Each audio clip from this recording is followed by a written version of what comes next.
In this experiment, we are going to calculate the Coriolis component of acceleration, actual and theoretical. So as we have already studied in the classroom session that how to calculate the Coriolis component of acceleration. However, let me just explain you a brief that why we are using the Coriolis component, why we need to calculate the Coriolis component, and how we are going to calculate the Coriolis component actually and theoretically, both ways. So this is the theoretical explanation first, that why we need to calculate the Coriolis component. So whenever the rotational motion and linear motion, both combined motion is coming in any sort of linkages, there we need to calculate the Coriolis component of acceleration. For example, if I am saying this is a link and this is a slider, right? So this link is rotating, say in clockwise direction, and this slider is moving simultaneously along with the rotation. It is linearly moving on that link. So this slider is performing two motion. This point, if I am considering this point, then this point will going to perform two motions here. One is the rotational, another one is the sliding. So both combination will be the rotational and linear. So at that time we need to calculate the Coriolis component of acceleration. So the magnitude of Coriolis component of acceleration can be calculated with this equation, 2 into v into omega.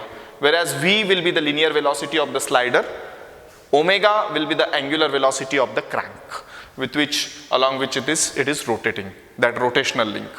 Now, how the actual experimental setup, as you can see here, this is the experimental setup. So I have tried to draw a simple diagram through which we can understand basic of this experimental setup. So let us just try to see that. So as we have already learned the 4-bar mechanism, so this is a single slider crank chain mechanism, and the same they converted it into the practical setup. So let us just understand how this experimental setup is there. So in this experimental setup you can see there will be a pipe and through which that water is flowing. So let me say that this is the link 1. Water which is flowing, that is link number 2. So this is a frame you can consider, or cylinder, in which this whole action is performing. So that is link number 3, and link number 4 is the motor. You can say it is as a crank. Now let us try to understand what exactly happening.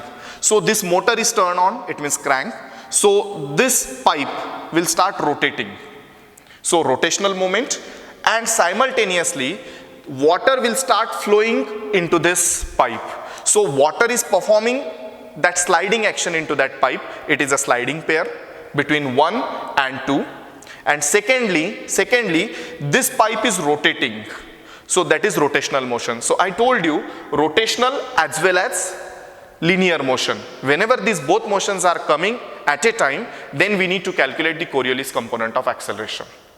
Right? So this will be the magnitude. So v will be the velocity of that water jet, and omega with which that pipe is moving, and in that pipe water is there.